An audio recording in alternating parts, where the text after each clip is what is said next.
المهم اليوم ان شاء الله غادي نوريكم نظام الامان في ياديا او 8 اس ولا اي 8 اس نقلبوها انجليزيه ياديا اي 8 اس.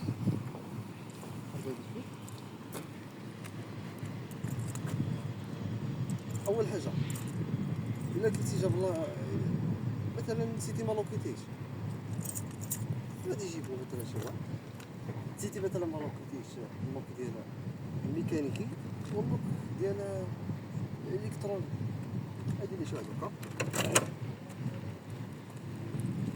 السلام عليكم باي باي.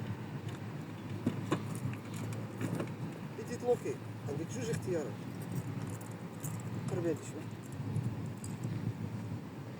الاختيار الاول اللوك الميكانيكي وتلوكي الفيديو ديالك باش مبقاش يدور اليمين واليسار مثلا شي واحد جا يهز الموطور ديالك واحد راه باين ما غاديش يقدر يدور اليمين واليسار يبقى غير يدور ليه في الدواير ولا هذا ما فعالش بزاف. الأحسن ديما كتخدم اللوك الإلكتروني حيدي ليه الفيديو قبل نديرو شنو نديرو نورمال.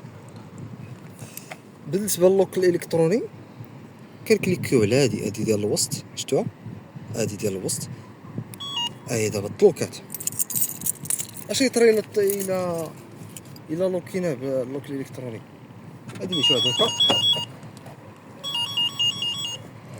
ها هو يبقى يطري زيد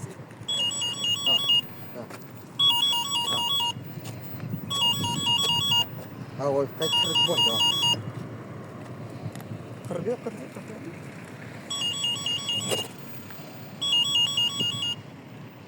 بان لكم الموتور كيتحرك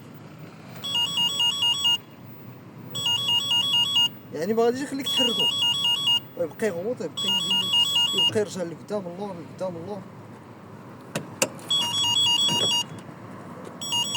فيهم ما يصدعناش.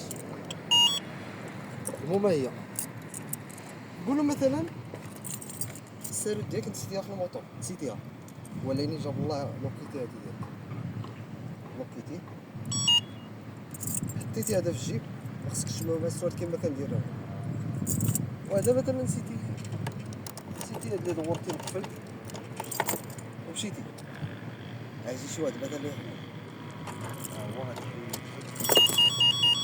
غادي ديماري الموطور شتي هو دابا ديماري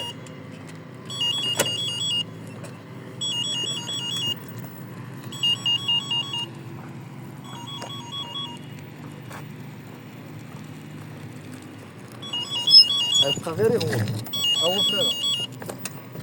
هو فريرة شتي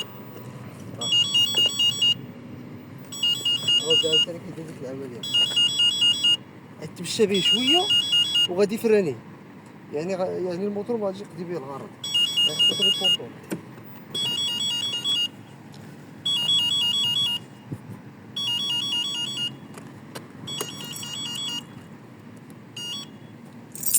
هذا هو نظام الامان في اليد او 8 اس.